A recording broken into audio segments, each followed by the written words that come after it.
Shalom, shalom à tous, frères et sœurs.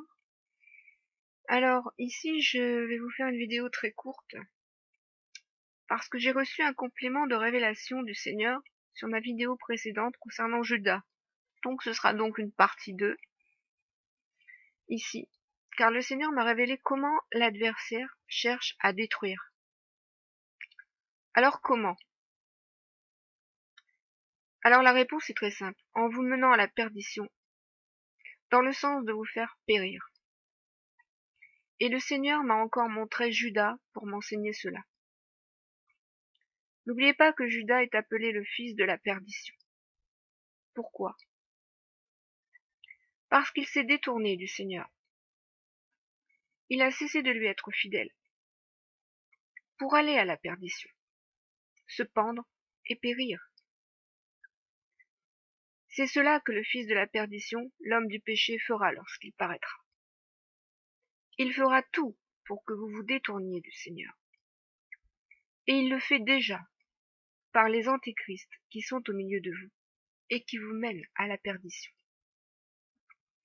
Ce sont ceux qui se sont détournés de la vérité et qui maintenant vous détournent de la vérité.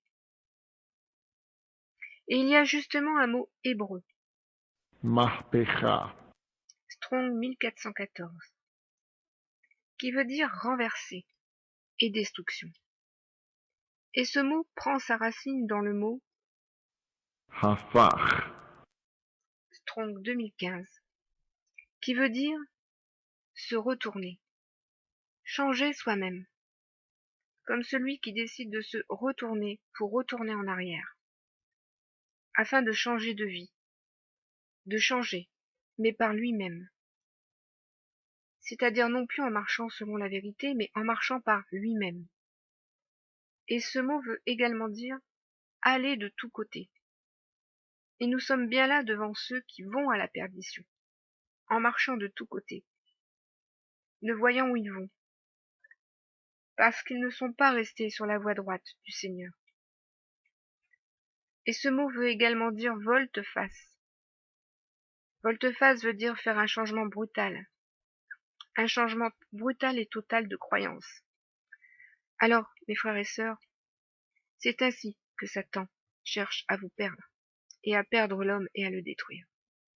Voilà, mes frères et sœurs, le complément que je voulais vous faire sur le fils de la perdition, et comment Satan cherche à vous détruire, en vous menant à la perdition, comme il l'a fait avec Judas.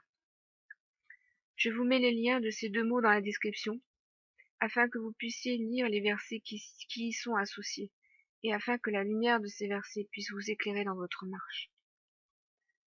Essayez de partager cette vidéo afin d'édifier le plus grand nombre à la vigilance et à la prudence, si vous le pouvez. Et restez ferme dans la vérité du Seigneur.